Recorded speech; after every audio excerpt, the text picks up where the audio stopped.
señores, lo que está pasando por Francia, eso yo creo que debe ser casi un ejemplo de lo que debe ser protestas con coherencia. Y hay una pelea porque el gobierno quiere subir la edad de retiro, la quiere subir de 62 a 64 años y eso ha provocado una movilización, entre otros cambios que la verdad es que yo creo que es digno de verlo. Ahí sí, hombre, en la ciudad romántica y de las luces que es París, muchas semanas ya llevan con estas protestas. La policía y los manifestantes han tenido varios encontronazos y hasta la basura ha hecho de presencia en esto. Los trabajadores de esa área están también apoyando y a mí me ha encantado la posición de la alcaldesa, que ha dicho, no, pudiéramos asistirnos de personal de militar y demás para recoger la basura, pero no somos rompehuelga. Entonces, la verdad es que esa acumulación, porque los que trabajan también ahí están en huelga, pero Macron no le ha dado mente, ¿verdad? Eso, y usó el artículo 49.3 de la Constitución, que hace que una ley pueda pasar por decreto,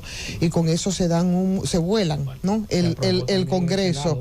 Bueno, el riesgo es que al usar eso, los congresistas de la oposición tienen 24 horas para ellos presentar una moción, ¿no?, de censura que podría tumbar entonces incluso al primer ministro. Así de grave están las cosas, señores, pero Macron, la primera ministra en este caso. La primera ministra, pero el señor parece o entiende que va bastante cómodo porque tiene ya mayoría y él espera que esa moción pueda pasar porque requiere de mayoría absoluta. Lo cierto es que está complicado, ¿no? Sí. Está bastante. Sí, en este caso, Ivonne, él logró poner a Elizabeth Borne como la primera ministra con el apoyo de los gaullistas, el partido conservador, el partido tradicional de Francia. ¿Qué pasa? Si los gaullistas no lo apoyan a él, va a ser difícil. Podría caer la primera ministra y convocar a elecciones para un nuevo parlamento, en este caso una nueva asamblea. Y sería difícil para él. Ahí está. Lo cierto es que se mantienen en pie de lucha ahí en Francia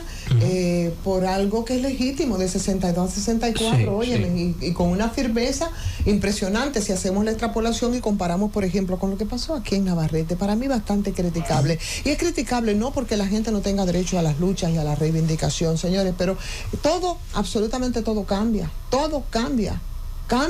y por tanto eso se tiene que extrapolar a los distintos escenarios en los distintos momentos. Y aunque aquí nosotros tenemos las mismas carencias, definitivamente aquí han habido una serie de manifestaciones de protestas que no han implicado esos métodos de lucha que aquí se agotaban en 1970, por ejemplo, donde en la situación del momento, yo no sé si era lo que ameritaba, pero bueno, en el tiempo, aquí han habido luchas como, por ejemplo, lo que pasó en la cementera. Señores, ahí no hubo una sola revuelta ni personas muertas. No tiene sentido el desorden, el caos, la muerte y heridos. Ahí en Navarrete una niña de 1 año herida por una bala, que ¿quién es el responsable ahora?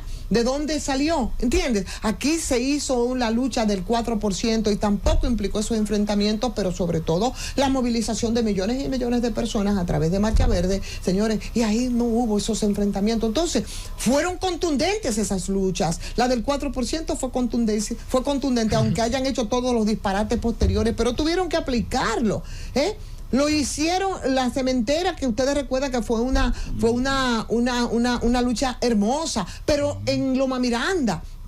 Loma Miranda se han mantenido en pie de lucha también ahí para que esa loma no sea depredada sin ese tipo de confrontaciones. Entonces yo creo que esa comunidad que históricamente ha sido centro de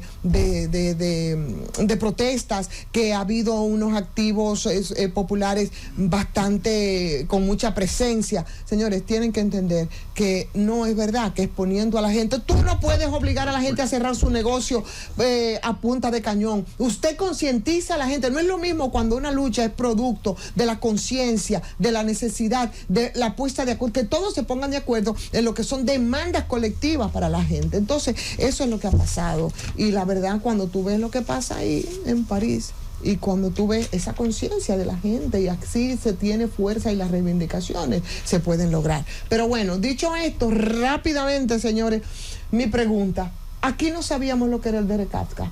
Aquí no sabíamos cuando Sonia Guzmán fue y firmó eso y que salió como nos confirmaba un oyente, muerta de risa, a través de los medios de comunicación a decir lo que eso iba a implicar. Aquí no sabíamos que eso siempre ha sido un comercio desleal. Preocupados ahora por el impacto que va a traer el DRCAFTA al sector, por los acuerdos del arroz, por la importación desde Estados Unidos que llegaría al país sin pagar impuestos, y a muchos hasta les parecerá lindo. Pero, señores, en principio el arroz gringo podría salir incluso más barato que el local, pero eso podría, y esa es la realidad y la desgracia, eso podría llevar a la quiebra a los productores locales, eso podría generar un desorden tremendo en el mercado, porque ese TLC que se firmó en gobiernos de Hipólito, que se aplicó en 2007 en el gobierno de Leonel, lo que busca es fomentar que ese comercio de la inversión, entre los elementos que ellos hablan de eliminar gradualmente los impuestos aduanales, hablan de barreras comerciales a bienes y servicios, pero lo cierto es que a pesar del anuncio hecho por el presidente Luis Abinader de que el impacto de que no va a permitir tal o cual, eso va a tener un impacto económico con la eliminación de esos aranceles. Yo no sé cómo podría eso resolverse, porque no será fácil que el gobierno de Estados Unidos, que no quiere renegociar, señores, el DRCAFTA, y todos los países firmantes